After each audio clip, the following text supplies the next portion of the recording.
En un proceso y va a pasar. Y el crónico es cuando, por ejemplo, ya tiempo se alarga más días. Eso Ya, entendí. decía que el dolor crónico es cuando ya dura más de 3 a 6 meses en adelante.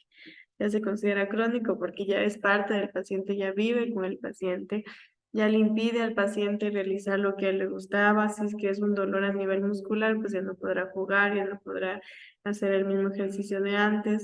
Si es el dolor, digamos, a nivel estomacal, cuando come algo, pues ya no podrá comer las cosas que le gustaba porque le causa dolor. Ya, entonces ese es el dolor crónico.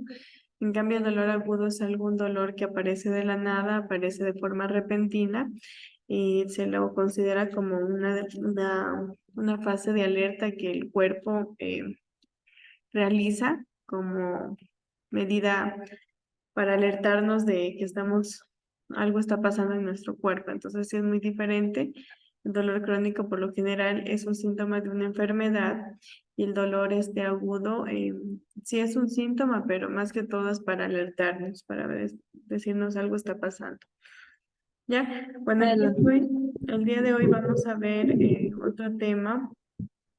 tiempo de duración. El agudo es de menor tiempo, así más o menos. Sí. Ujú.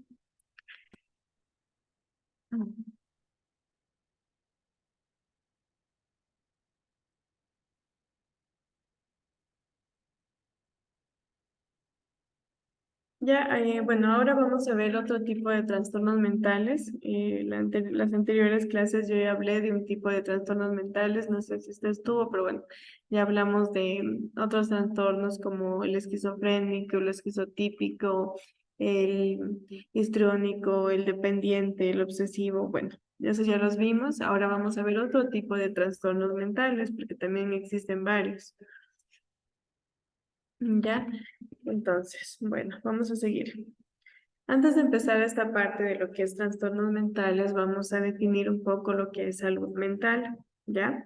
Cuando escucho salud y mental, se refiere, ¿no es cierto?, a la parte saludable de la parte psicológica de la mente. Entonces, salud mental es un estado de bienestar mental que permite a las personas hacer frente a los momentos de estrés de la vida.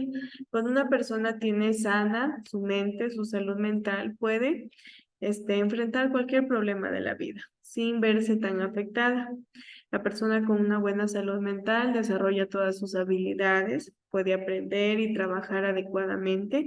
Y pues una persona con una buena salud mental es una persona que contribuye a que una comunidad se desarrolle, ¿ya? Eso es salud mental, o sea, es lo positivo.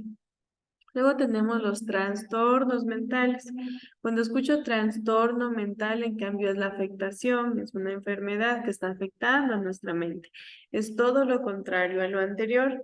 Un trastorno mental se caracteriza por una alteración clínicamente significativa que afecta a la cognición, afecta cuando la persona no puede controlar sus emociones, afecta porque la persona demuestra un comportamiento, ya sea un comportamiento agresivo, un comportamiento eufórico de un individuo y por lo general todos los trastornos mentales como son afectaciones están asociados con angustia, están asociados con una discapacidad funcional que están afectando otras partes del cerebro. Entonces, un trastorno mental es cuando en la parte del cerebro, la parte de la mente está afectada, ¿ya? Y bueno, aquí tenemos la clasificación de los trastornos mentales, tenemos la clasificación según la Organización Mundial de la Salud y tenemos la clasificación también según la DSM, ¿ya? Estas dos clasificaciones tienen mucho en común, son trastornos que se repiten en los dos, ¿ya? Pero sí hay unos que se aumentan en esta clasificación de acá. Bueno. Las voy a nombrar de forma rápida porque estos trastornos ya los vimos en una clase anterior. Bueno, tenemos trastornos del neurodesarrollo. Tiene mucho que ver cuando hay procesos de la formación neurológica, cuando el niño va creciendo, cómo se va desenvolviendo, cuando aprende a caminar, a hablar y es un neurodesarrollo. Hay trastornos de ansiedad de personas que ciertas situaciones le generan mucha ansiedad, mucha desesperación. Hay la depresión igual, personas que se deprimen. El trastorno bipolar, personas que cambian de humor muy repentinamente, que en un momento están bien y que en otro momento pueden estar tristes o pueden estar eufóricos o molestos. El trastorno del estrés postraumático, la esquizofrenia, que son personas que pasan delirando, que tienen paranoia, que escuchan voces. Hay el trastorno del comportamiento alimentario. Ese trastorno lo vamos a ver ahora. Son personas que tienen problemas con la alimentación, por ejemplo, la bulimia, la anorexia. Tenemos los trastornos del comportamiento disruptivo y disocial, personas que no pueden pues compaginar o tener una buena relación a nivel social. Y la clasificación, ¿no es cierto?, de la DSM también nos habla de una clasificación de los trastornos. Son trastornos que se repiten en la clasificación de la OMS, pero sí se aumentan unos más. Tenemos los trastornos del desarrollo neurológico, de la esquizofrenia, que ya lo nombré, los psicóticos, Disculpe que le interrumpa, sí tengo una duda. dígame. Tengo una duda. ¿Qué tipo de trastorno será, por ejemplo, cuando una persona así se pone, digamos, está así, se pone a conversar sola, a pensar, así sola, de conversa sola, desde que está conversando, ya conversa sola? ¿Qué tipo de trastorno será eso? Mm, No le podría decir específicamente qué trastorno es porque, mira, cada trastorno tiene su sintomatología, pero a veces los diferentes trastornos comparten sintomatología, ¿ya? La persona que le puede decir específicamente qué trastorno es un psicólogo, es un psiquiatra.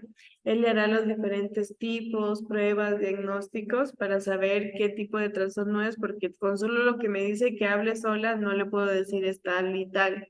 No, le chequean más cosas, le preguntan más cosas, le aplican test y el psicólogo, según el análisis que haga, puede decir a la final qué trastorno tiene. ¿Ya?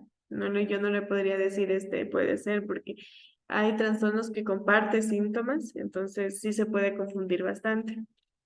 ¿Ya? Tenemos el trastorno de la ansiedad, el trastorno obsesivo compulsivo, son personas que no pueden controlar su ansiedad cuando ven algo que no está hecho correctamente. Por ejemplo, hay personas que les encanta el orden y si no hay orden ya empiezan a darles ansiedad. Hay personas que les gusta, digamos, que todo esté ordenado, que todo esté alineado, que todo esté limpio, sin un polvo, y si es que eso está sucio les genera ansiedad, ¿ya? Esa es una persona que es obsesiva.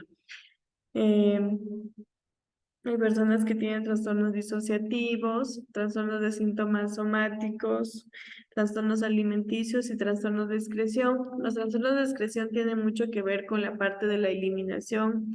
Hay personas que se orinan en sus pantalones ya siendo personas adultas o adultos también que se hacen de las heces ya siendo personas adultas porque desarrollan un trastorno, ¿ya? Bueno, ya lo vamos a ir viendo más adelante.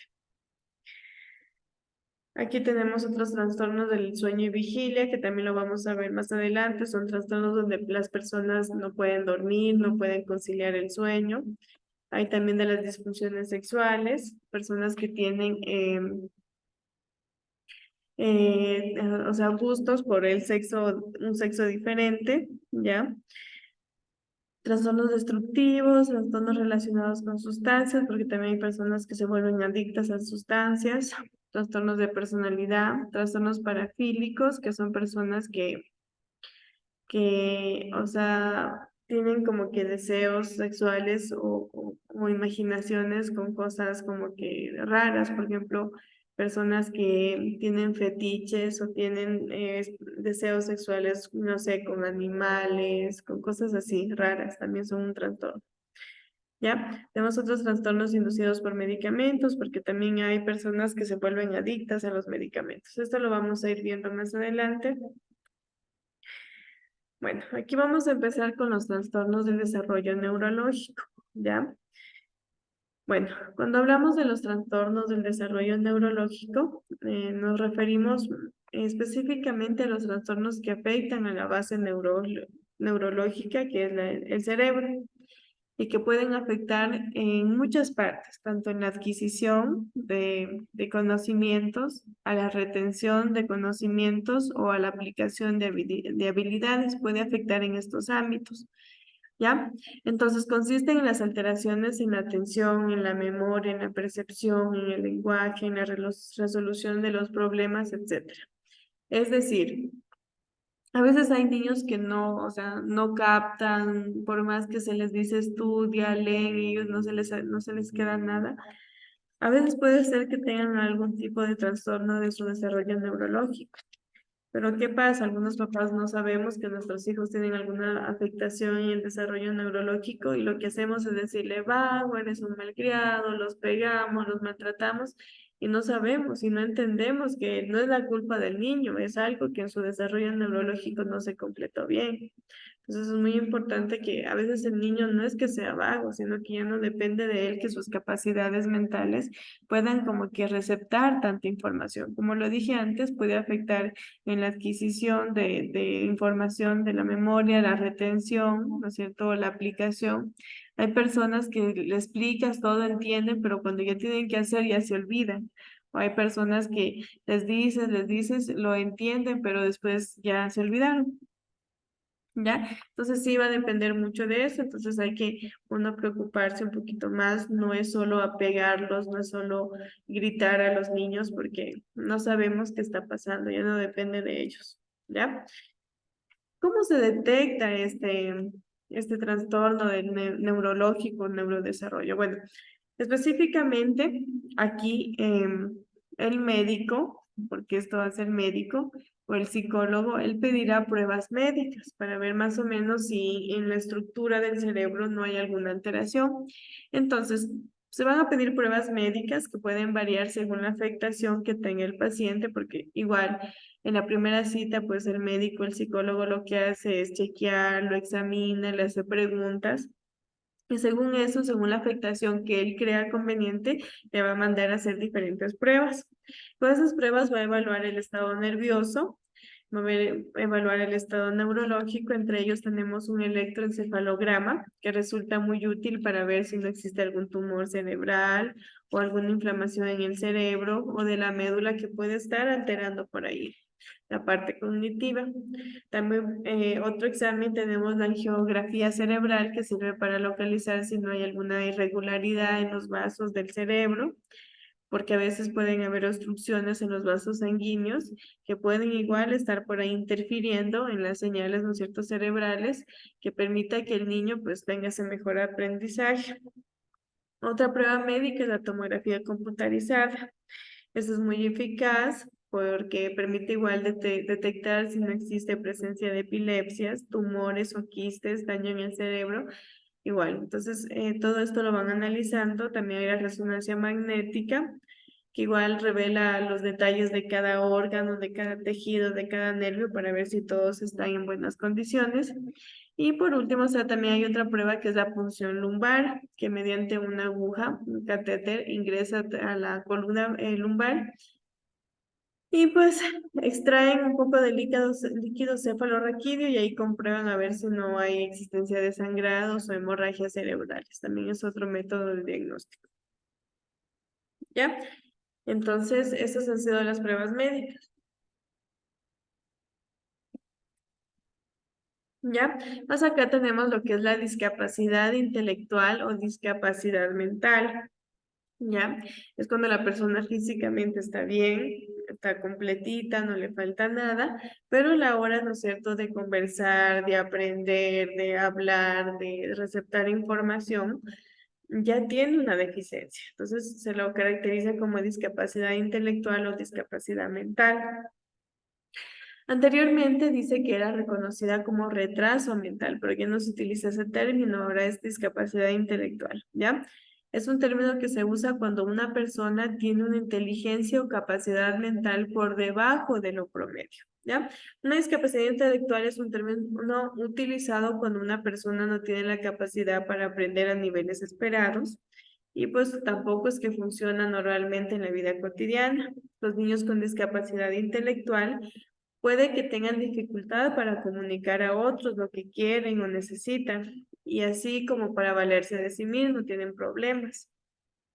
Ellos suelen necesitar más tiempo para aprender a hablar, para poder caminar, vestirse o comer sin ayuda. Y también podrían tener problemas en el aprendizaje en la escuela. Ya entonces estos niños es como que tienen un retraso. Es decir, si quieren aprender a caminar, un niño normal que lo haría al año, año 3 meses, ese niño lo podrá estar haciendo a los 2, 3 años, dependiendo qué tipo de discapacidad intelectual tenga. ¿Ya? ¿Qué causas son las que originan esta discapacidad intelectual? Bueno, existen muchas causas. Pueden ser trastornos genéticos, es decir, que el padre o la madre o los abuelos tengan ya estas raíces o esta genética de una discapacidad intelectual. Igual los trastornos cromosómicos que son parte de la genética, causas biológicas o orgánicas y las causas ambientales que tienen mucho que ver cuando las mamás cuando están embarazadas están en lugares tóxicos con sustancias tóxicas, por ejemplo, las mamás que pasan, por ejemplo, en la minería o cerca de la minería que hay mucha contaminación con mercurio, puede llegar a ser una causa de contaminación para que el niño no se forme bien o tenga una malformación, más que todo en el desarrollo neurológico, ¿ya? O incluso cuando la mamá fuma o bebe alcohol o drogas, también, ¿ya?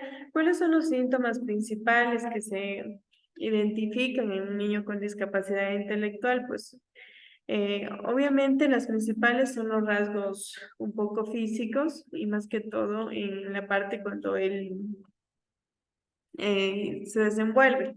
Por ejemplo, en los dos niños que tenemos ahí, hay uno de izquierda y uno de la derecha. Si ven un niño, dos niños que están ahí jugando. ¿Cuál niño usted cree que tiene discapacidad intelectual, según cómo usted los ve? ¿El de la izquierda o el de la derecha?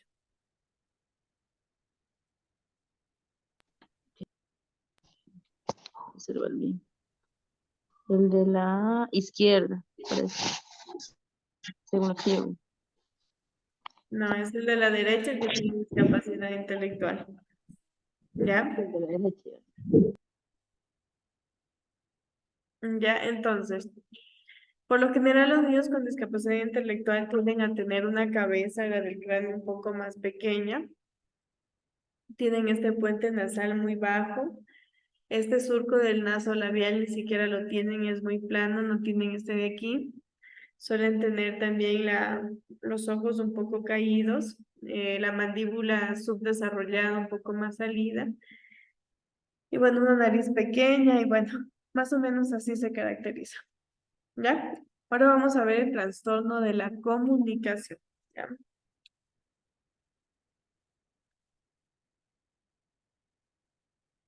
Bueno, en el trastorno de la comunicación vamos a encontrar unos términos que son muy importantes. Tenemos lo que es el habla, el lenguaje y la comunicación. Cuando yo me refiero al habla, tiene que ver cuando una persona expresa sonidos, ¿ya? El hecho de yo expresar sonidos ya se está desarrollando el habla. En cambio, el lenguaje netamente ya son las palabras habladas. Puede haber un lenguaje verbal o un lenguaje no verbal. El lenguaje verbal es el que, ¿no es cierto?, lo hablo. Digo, hola. El lenguaje no verbal puede ser lenguaje de señas, palabras escritas o imágenes. ¿Por qué? Porque quieren dar una información. Ya ese es el lenguaje no verbal. Y la comunicación en sí es el conjunto del lenguaje verbal y el no verbal y que permite que dos o más personas compartan ideas. Esa es una comunicación. Cuando yo hablo y recibo información, doy y recibo con una persona. ¿Ya? Entonces, esa es la diferencia. El habla son los sonidos, el lenguaje son las palabras habladas o el lenguaje no verbal, que son, pueden ser lenguaje de señas, palabras escritas o imágenes, y la comunicación es el comportamiento, ¿no es cierto?, tanto verbal y no verbal, que permite compartir ideas entre dos personas. ¿Ya?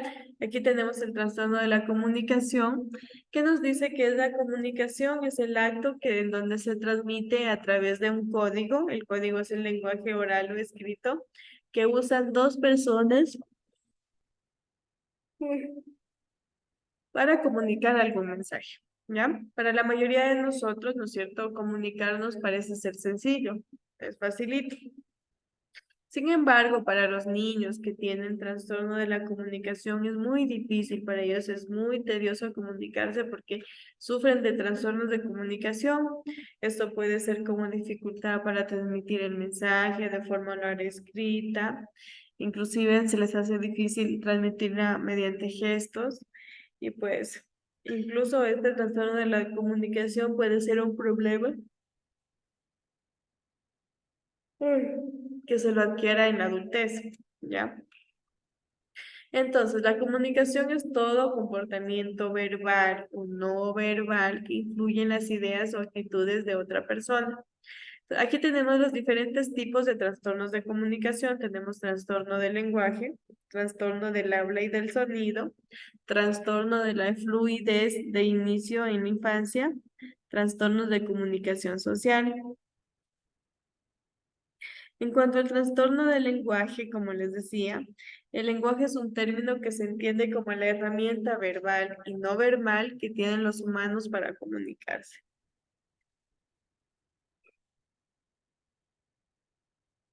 Las personas que aprenden el lenguaje y hablar por los mismos métodos, pero no siempre todas adquieren habilidades comunicativas al mismo ritmo. Algunas personas entienden todo lo que se les dice, mientras que otras pues tienen más problema para expresarse, ¿ya? Estas dificultades comunicativas se conocen como trastornos del lenguaje y un grupo.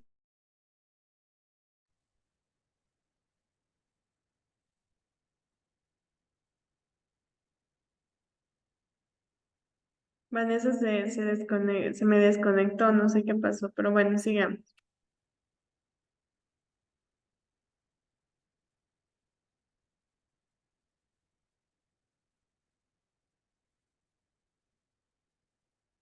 A lo mejor a el internet que no.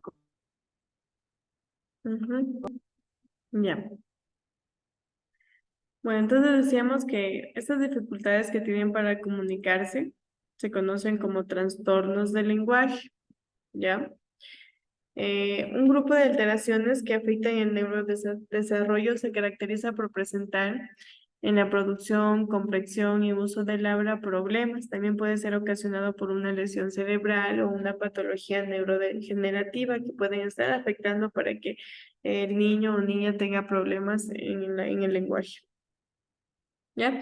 El trastorno del lenguaje también es conocido como TDL y hace referencia a la limitación significativa en la adquisición y el desarrollo del lenguaje. Están presentes en niños que no evidencian problemas neurológicos, cognitivos, sensoriales o motoros. Este trastorno del habla puede afectar la capacidad también de escuchar, la lectura y la escritura de los niños. ¿Ya?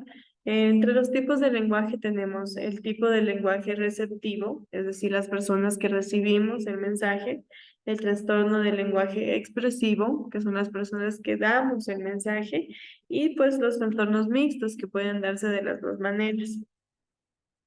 ¿Ya? Dentro del trastorno del lenguaje receptivo es cuando la persona no puede darse a entender, es decir, no puede entender lo que le dice, ¿ya? No recepta la información. En cambio, en el trastorno del lenguaje expresivo, hay personas que sí entienden lo que se les dice, pero tienen dificultad en cambio para hablar. ¿Ya? Ay. Ya, dentro del trastorno fonológico, un escucho fonológico tiene mucho que ver con el sonido del habla. Hay personas que tienen problema en articular algunas palabras. Por ejemplo, aquí el niño, en vez de decir pelota, ¿qué dice? Etota. Se come la P, etota, ¿no es cierto? Y no dice bien la L, no dice pelota. ¿Ya? Los trastornos del sonido del habla son incapacidad para producir correctamente los sonidos de las palabras. Y hay personas que, por ejemplo, no pueden pronunciar la R, no pueden pronunciar bien la L, porque ya tienen ese trastorno fonológico en su voz. ¿Ya? Se tratan de alteraciones en la articulación de los fonemas ocasionadas por una dificultad para pronunciar de forma correcta determinados fonemas o grupos de fonemas de la lengua. ¿Ya? Aquí tenemos algunos trastornos del habla. Estos trastornos pueden darse por errores como de sustitución, es decir, que no pueden reemplazar una palabra. Por ejemplo, hay personas que en vez de decir, por ejemplo, cocodrilo, dicen cocodrilo, no pueden pronunciar la R. Distorsión o deformación, es decir, que cambia la palabra. Omisión cuando se comen las palabras. Inserción o edición cuando le aumentan palabras. E inversión porque cuando a veces se invierte. ¿Ya? Aquí tenemos los trastornos del habla, principalmente la dislalia, que es este trastorno se caracteriza cuando reemplazamos una letra por otra. Por ejemplo, aquí el niño quiere decir loro, pero en vez de decir loro, dice lodo, porque no puede pronunciar la R, entonces no pronuncia bien esa palabra. Disartria, en cambio, es cuando un niño, cuando quiere articular algunas palabras, se come las letras. Quiere decir niño y dice iño, ¿ya? La disglosia, en cambio, es el tipo de dificultad para articular palabras, pero porque hay lesiones en la boca o malformaciones. Tal vez no estaba bien formada el frenillo de la lengua o no sé, o las cuerdas vocales no estaban bien formadas.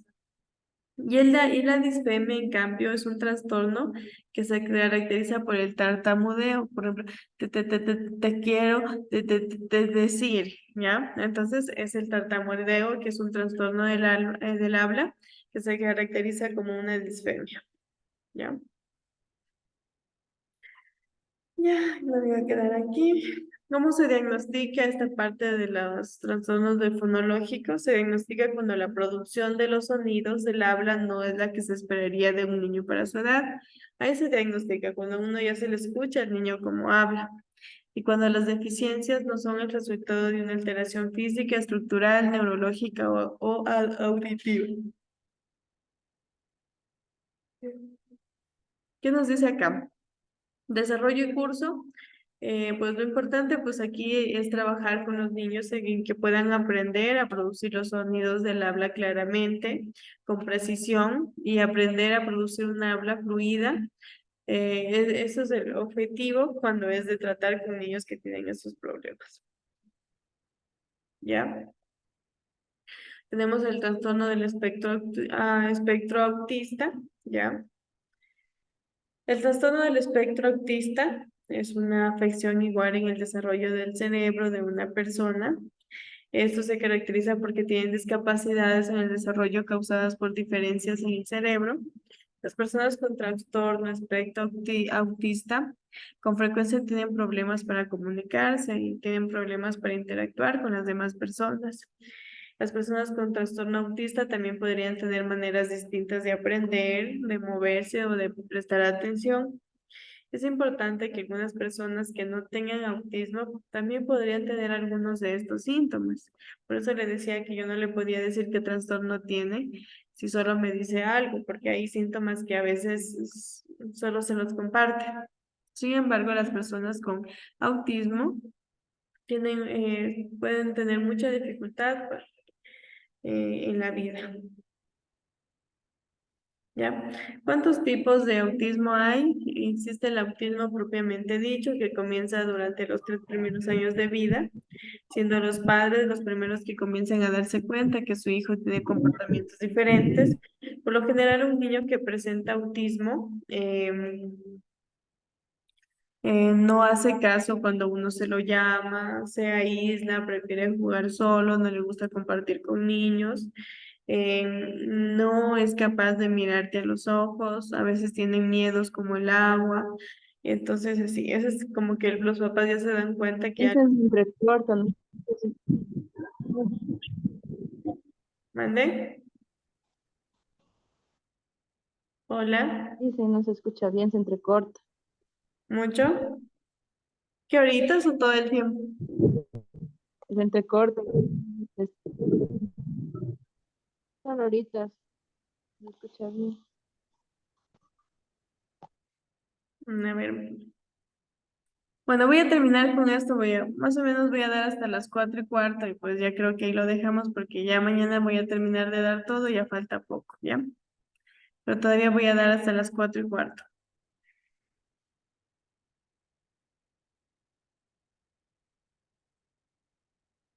¿Sí me escucha?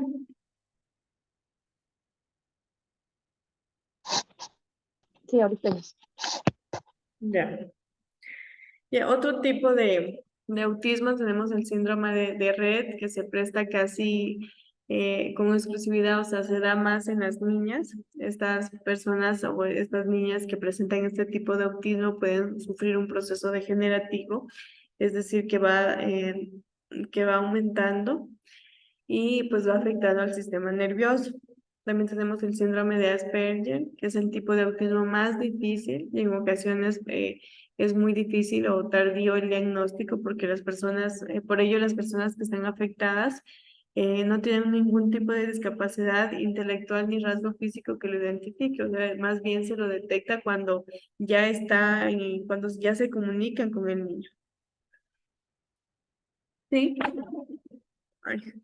Los factores de riesgo para este tipo de autismo pueden ser causas cognitivas, causas prenatales, causas perinatales, causas postnatales. Por ejemplo, en las causas prenatales es cuando la mamá antes de quedar embarazada, no sé, tenía malos hábitos, se drogaba, consumía alcohol, tabaco, no se alimentaba. Causas perinatales es que en cambio cuando durante el embarazo la mamá igual seguía consumiendo.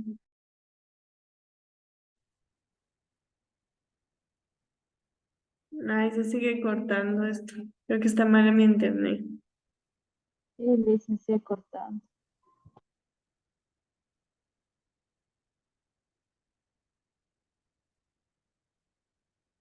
Bueno, tratemos de terminar con esto prontito. Ya.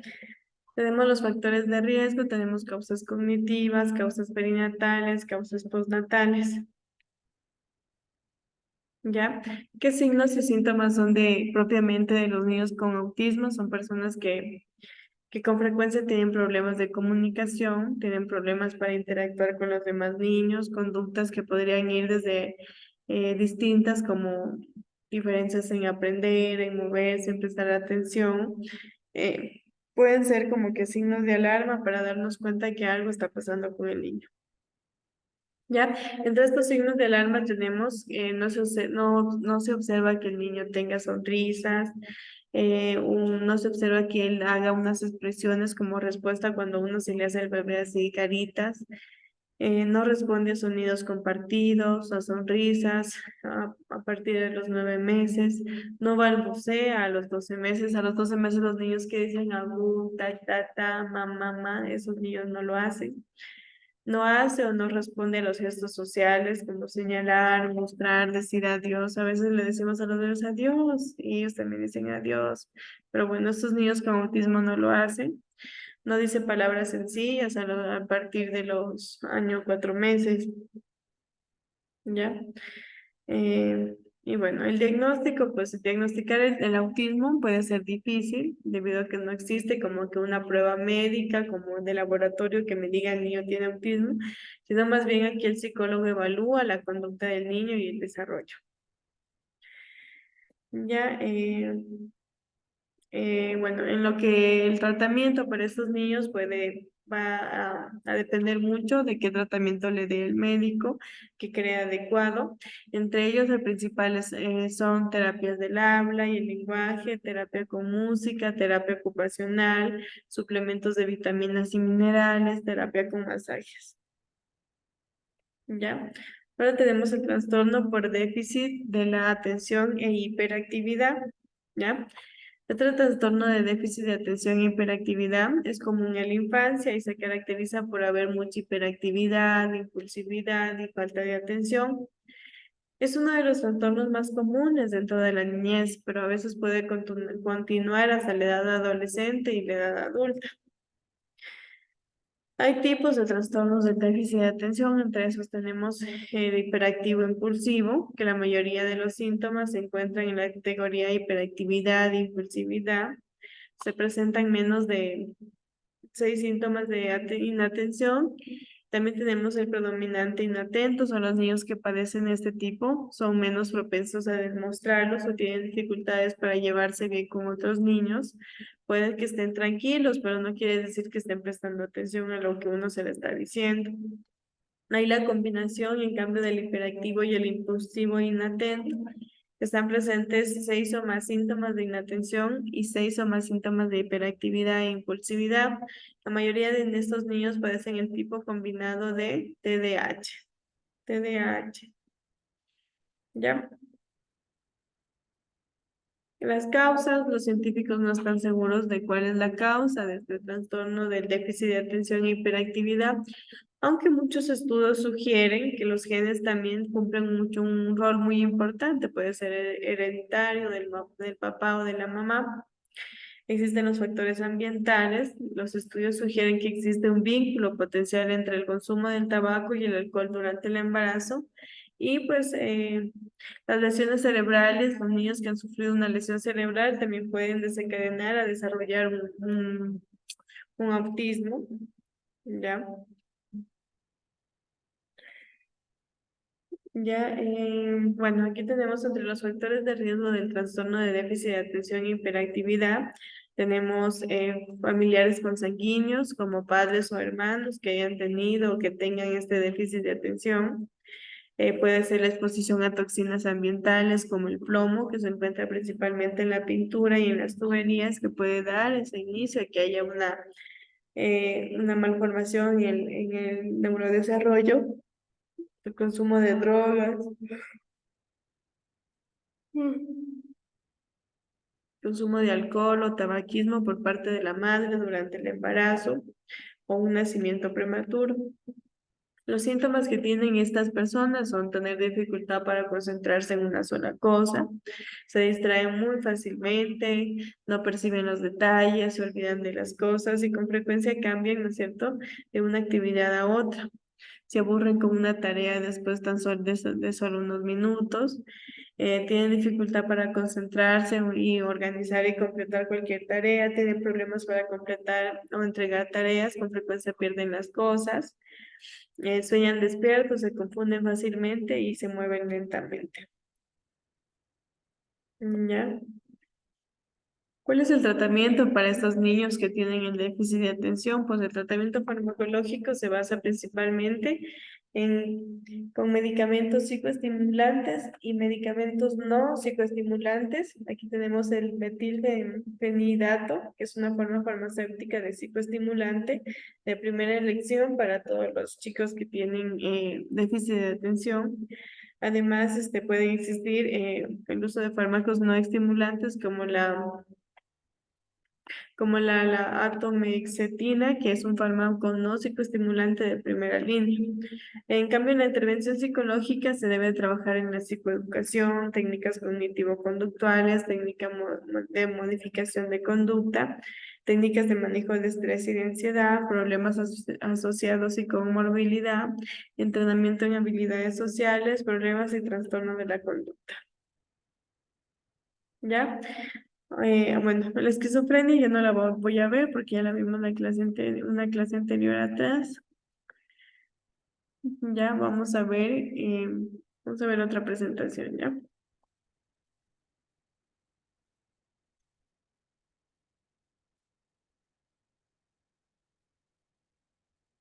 Vamos a hacer una pausita de 10 minutos, ¿ya? A las 4 nos volvemos a conectar para que no esté muy cansado. Dale.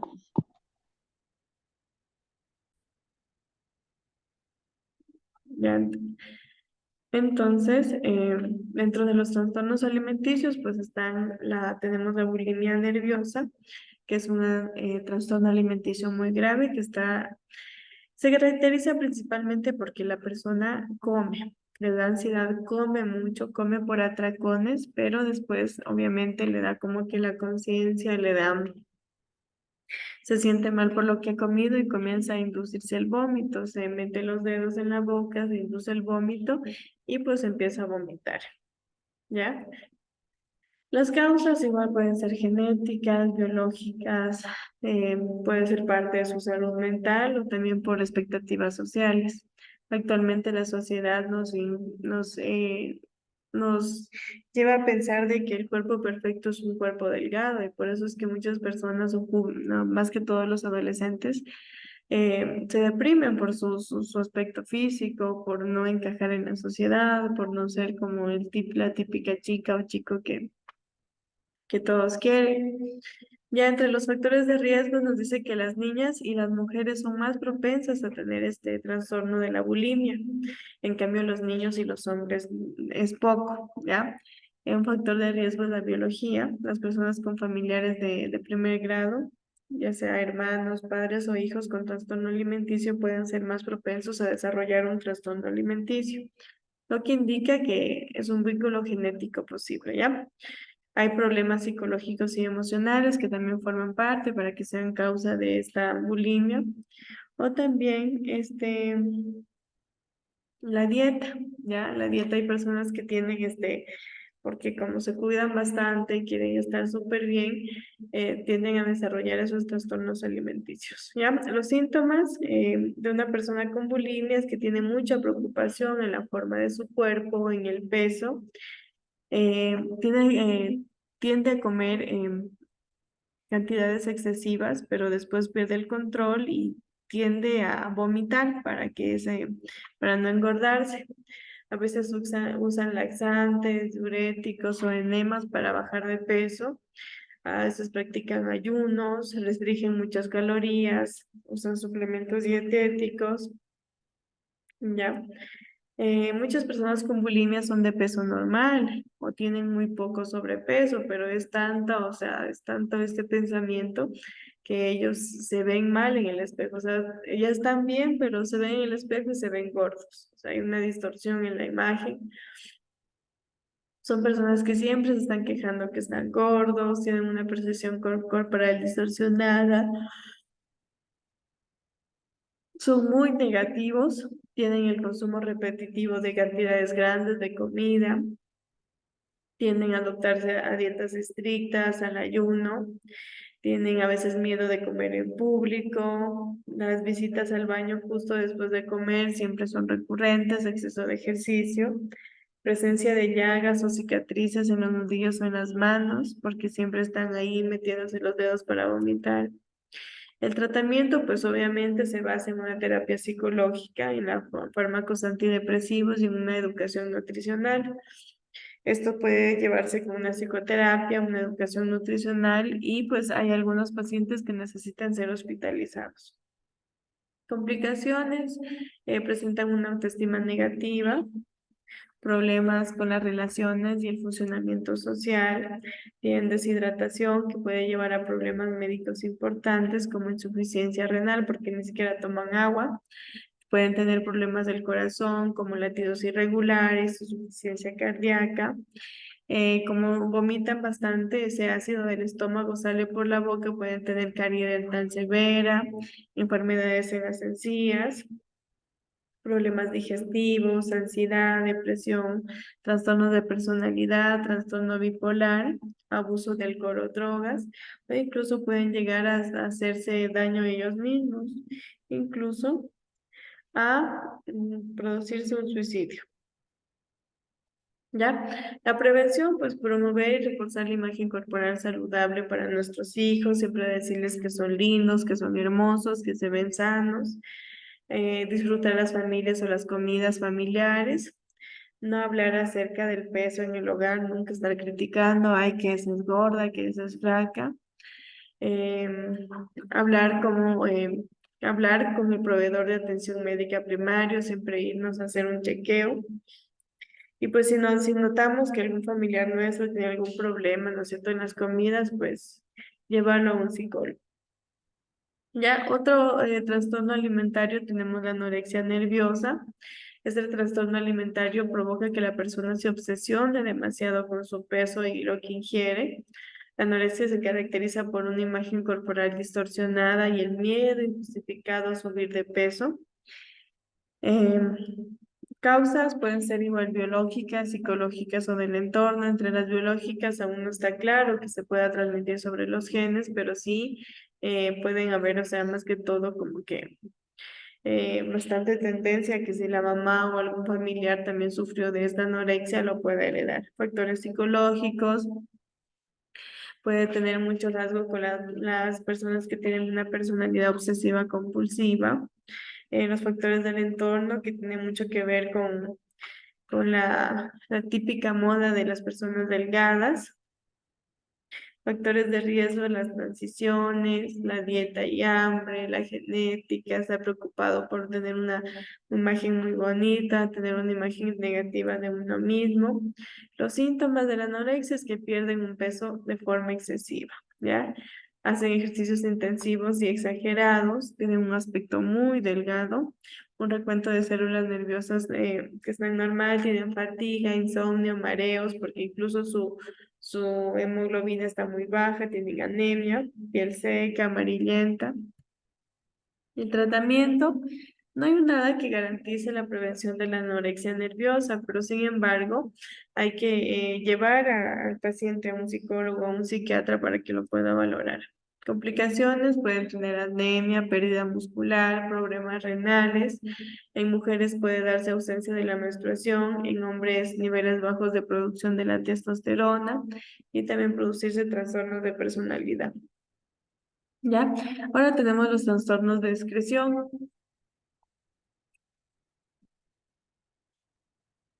¿Ya? Como su nombre lo dije, son trastornos que afectan tanto la eliminación, ¿ya? El trastorno de excreción implica la eliminación inapropiada, ya sea de orina o de heces, y normalmente se diagnostica en las primeras etapas del desarrollo, ya sea cuando son niños o en la adolescencia.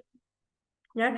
Los trastornos de excreción se clasifican en enuresis y en copresis, ¿ya? La enuresis es cuando no se tiene una buena contención urinaria. Estos niños se orinan en sus pantalones, en la cama. Consiste en la emisión repetida de orina de manera involuntaria durante el día o en la noche para que sea considerada como una enfermedad.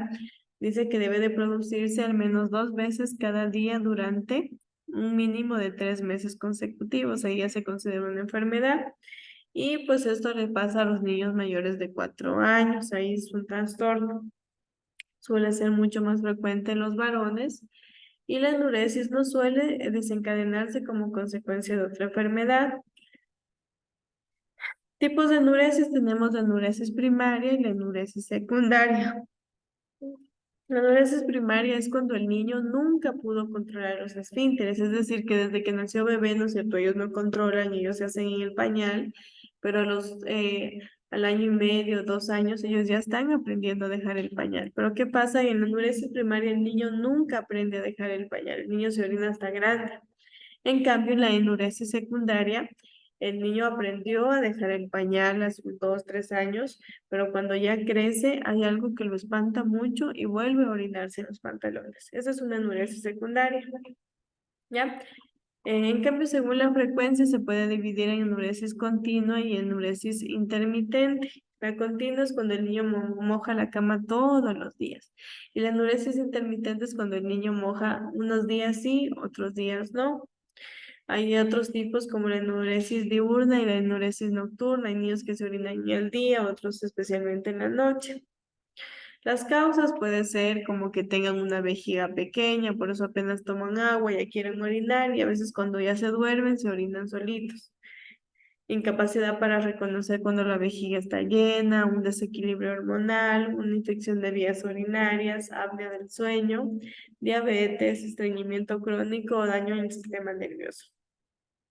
Factores de riesgo como que aumentan para que se dé esto, la presencia de estrés y ansiedad, antecedentes familiares, factores relacionados con el sueño, trastorno del déficit de atención y factores genéticos. Síntomas, ¿cómo se manifiesta esto? Pues primeramente con la pérdida de orina involuntaria, dificultades para despertarse y también presencia de estreñimiento, mojan la cama de noche casi todos los días, disuria, dolor al orinar, sed frecuente, heces duras, orina rosadas y ronquidos.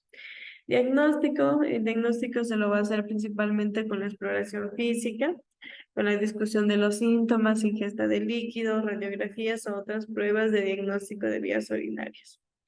El tratamiento, pues, primeramente se va a basar en un cambio del estilo de vida, evitando la cafeína, limitar líquidos por la noche para que no orine tanto el niño.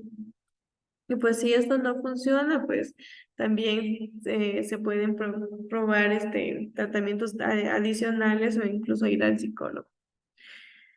Ya complicaciones, el niño que se orina o se hace popó, pues va a sentir culpa, vergüenza, baja autoestima, pérdida de oportunidades, erupciones genitales, porque los niños se escaldan también que pasan mucho tiempo mojados. Ahora tenemos la encopresis, ¿ya? La anterior era enuresis, era la salida de la orina. Esta es encopresis, que es también llamada incontinencia fecal, es decir, que se hace popó en sus pantalones. Es cuando las heces retenidas, bueno, esta encopresis puede darse en dos situaciones, cuando el niño se estreñe mucho o cuando el niño tiene mucha diarrea. Cuando el niño tiene mucho estreñimiento, estas heces que se retienen pueden llegar como que a apretarse ahí y a eliminar un líquido de las heces que van a manchar la ropa interior y a apestar. En cambio, hay otros niños que tienen diarrea, que no pueden contener la diarrea y se hacen popó en sus pantalones. Igual, los tipos de incompresas pueden ser continua o descontinua, puede ser diurna o nocturna. Las causas, pues principalmente cuando hay estreñimiento o problemas emocionales, el estrés emocional, el aprendizaje para ir al baño prematuro, cambios de la vida del niño, factores de estrés emocionales. Factores de riesgo, pues tomar medicamentos que puedan causar estreñimiento, trastorno por déficit de atención y hiperactividad, trastorno de autista, ansiedad y depresión. Síntomas, los niños que tienen encopresis pueden tener pérdida de heces o heces líquidas en la ropa interior, que pueden confundirse con diarrea, pueden tener estreñimiento con heces secas y duras, expulsión de heces de gran tamaño que obstruyen el inodoro de forma parcial como completa. A veces evitan ir al baño, tienen periodos largos de deposiciones, falta de apetito, dolor abdominal, problemas de incontinencia diurna, infecciones de la vejiga recurrentes. El diagnóstico, pues dice que se lo hace con exploración física, se analizan los síntomas, los movimientos intestinales, los hábitos alimentarios para ver qué come. Muchas veces se realiza un tacto rectal para ver si no hay heces retenidas. Se recomienda también una radiografía y una evaluación psicológica. El tratamiento, pues primero va a ser una psicoterapia, ir al psicólogo, luego también se pueden ayudar con laxantes, enemas o supositorios, cambiando la dieta y eso principalmente. Recomendación de realizar una exploración rectal si resulta oportuno, si a la familia la fisiología de defecación normal, recomendar cambios en la dieta, llevar una evaluación psicológica de la familia, utilizar la terapia del juego para ayudar al niño a trabajar a través de los sentimientos, animar a los progenitores a proporcionar seguridad. Complicaciones, igual va a tener sensación de culpabilidad, aislamiento social, daño de la autoestima. Ya, déjame ver a ver cuántos nos faltan más.